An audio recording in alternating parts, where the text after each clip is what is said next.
Every war has casualties, and after yesterday's session, I was pretty much a casualty as well.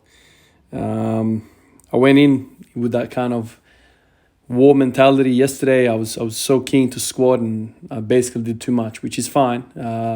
Very happy with what I did yesterday. Felt unbelievable. Attacked the weights, did 5x5, did the deadlifts, and got out of there. But the moment I had food last night, I had dinner, oh my God, I was exhausted. I ended up sleeping 11 hours, woke up this morning absolutely exhausted. Somehow I got to the gym today. It was a earlier start today. Not even a 24-hour period between sessions. After a session like that, I was expecting to be, tired.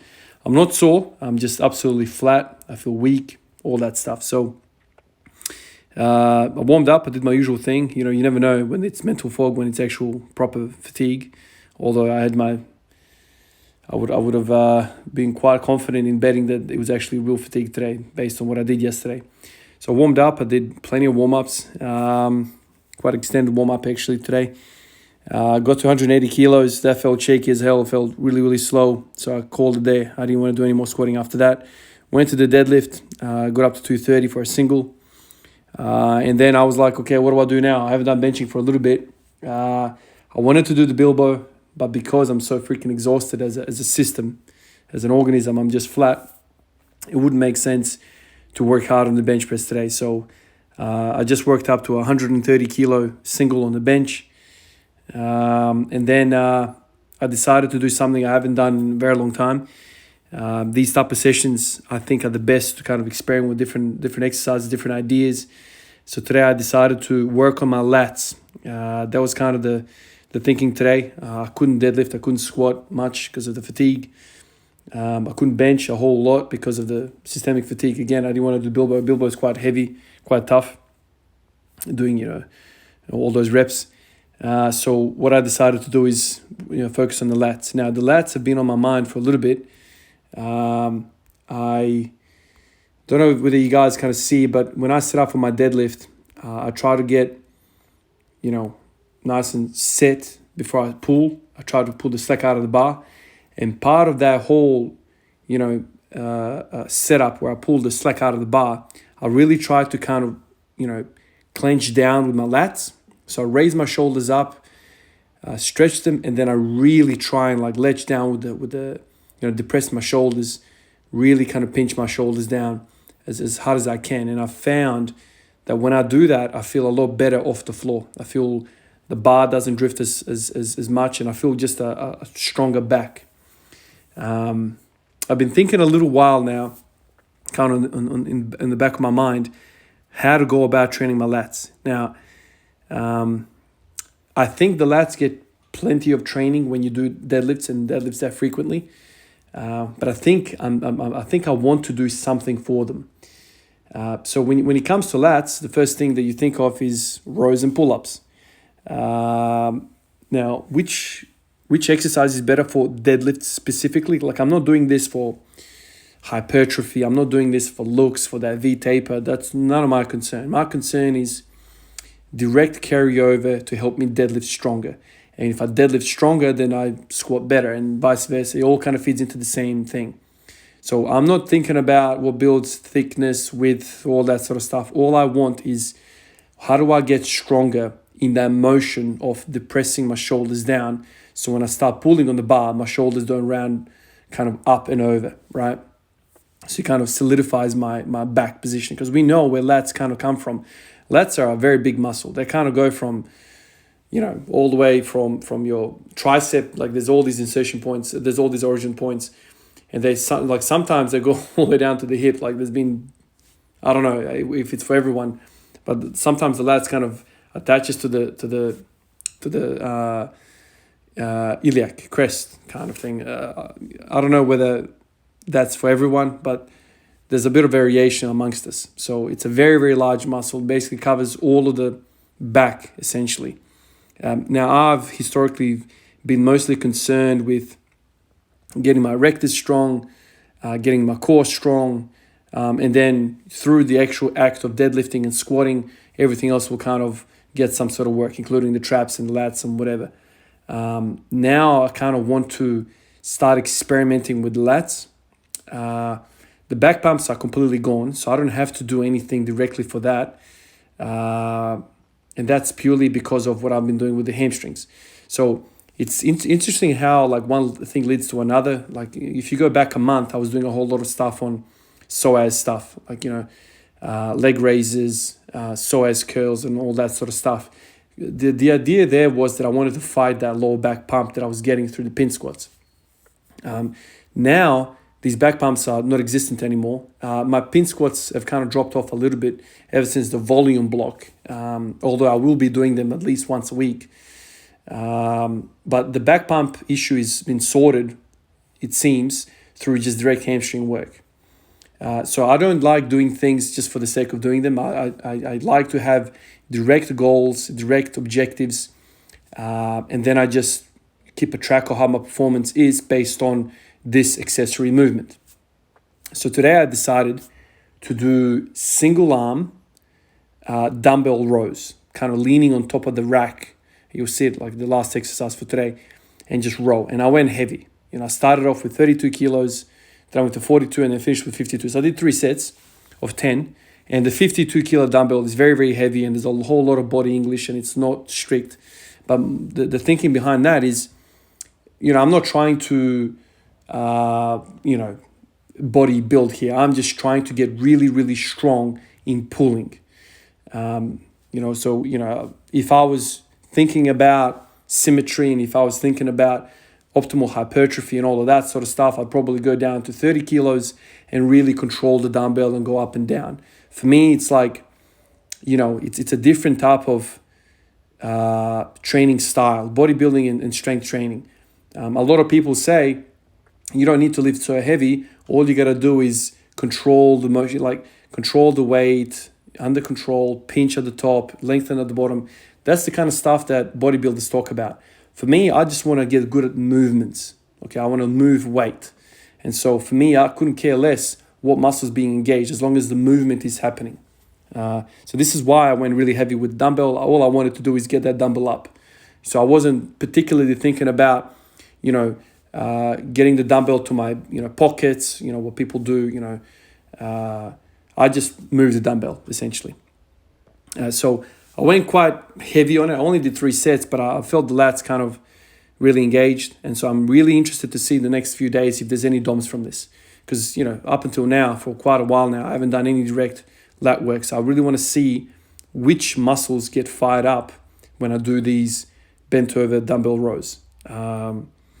Because ultimately, like I said, what I want to do is get better at the deadlift.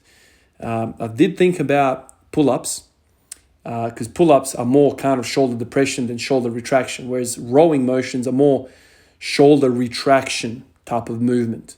It's a horizontal pull.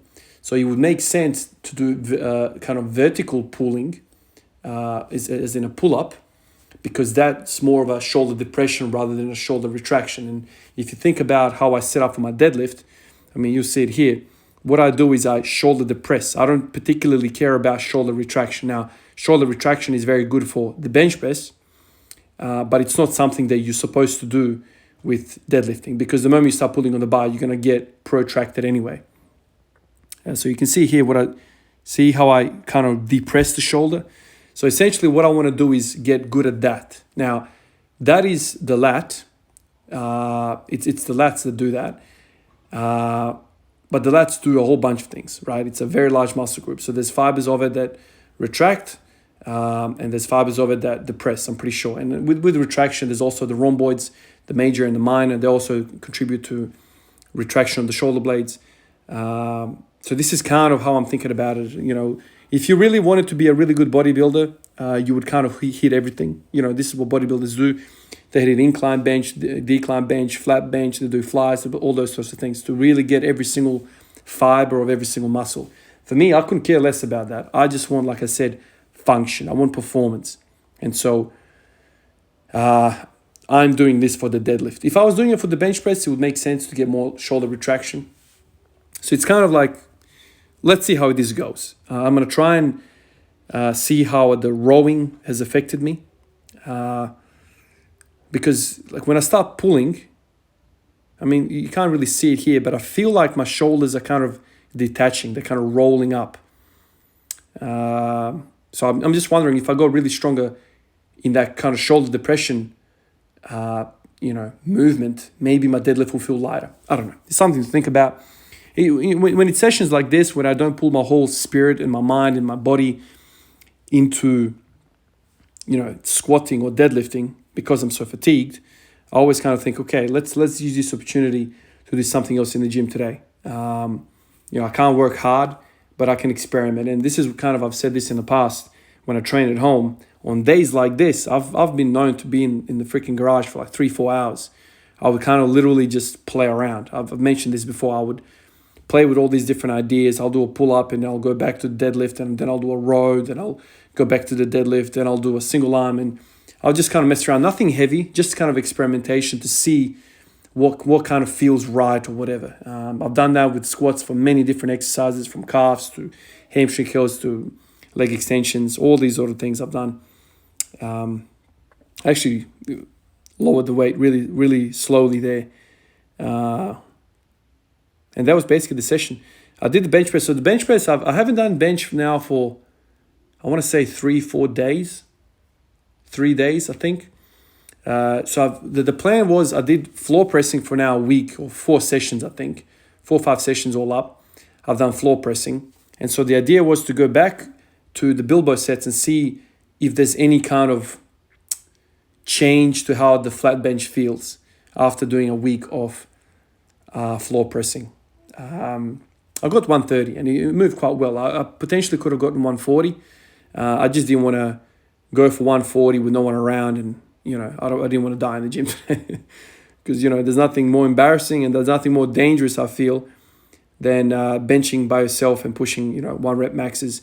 At home, I've got those safety pins, so when I fail, they catch me. But with this thing, it's like, I know a lot of people can get out of these positions, but I don't want to go there. I don't want to not be 100% certain to get a rep on the bench press, especially when it's like this. So 120 went all right. 130 went all right. So I think floor presses are pretty good. Floor presses are really awkward for me. I'm really weak in that position where your elbows kind of touch the floor. I don't know whether to contract the pecs or the triceps or what's going on. It's kind of like a weird position. Whereas when I'm on the flat bench, I feel like it's a much more natural movement and I know what to do with that. So it's definitely challenging to do floor pressing. So right now I'm thinking 1 week floor presses, 1 week Bilbo, and then go back to floor presses. It's really interesting how it all kind of comes together. So, in my mind, I've got all these files, if you will. So I've got the squat file, which is the biggest file over them all. Then I've got the deadlift, and then I've got the squat. And so under each file, there's kind of like, thought processes, cascade of thinking, what I believe to be something that I want to do to get this thing better. So in the bench press, it's been the Bilbo recently, it's now the floor press. And so I want to kind of play with those two ideas. With the deadlift, I'm thinking deadlift specificity really high, deadlift every day. So that's going really well. I've been kind of getting stronger and whatnot. Now there's a question mark on the second dot point of that file. So there's deadlift every day. And the second point is kind of like pull-ups / rows. So that's kind of, I want to work on that. And, with the squatting, it's the 5x5. It's a really high frequency. So today I was supposed to do 3x5. Yesterday I did 5x5. So in my file for squatting, I'm thinking, okay, do I go 3x5 every single day of the week, or do I go 5x5 3 days a week? What's better? So it's something I'm kind of playing with the idea of, because I've been skipping in the last 2 weeks. I've skipped now 3 days of doing volume because the volume's kind of caught up with me, beating the hell out of me. So whether I go back to 2 sets of 5 and try and make that work for every single day of the week, or do I go to 5x5 and make it 3 days a week? Because currently I've got a bit of a, experience now. The 3x5 I think is too much for me. Even on annual leave, Ivan, it's too much for me to recover from. It's either 2x5 or 5x5 every other day. Anyway, that was today's session. Let's see how I recover tomorrow, and let's see if I can get some volume in the squat tomorrow. I'll catch you guys in the next one. Peace out.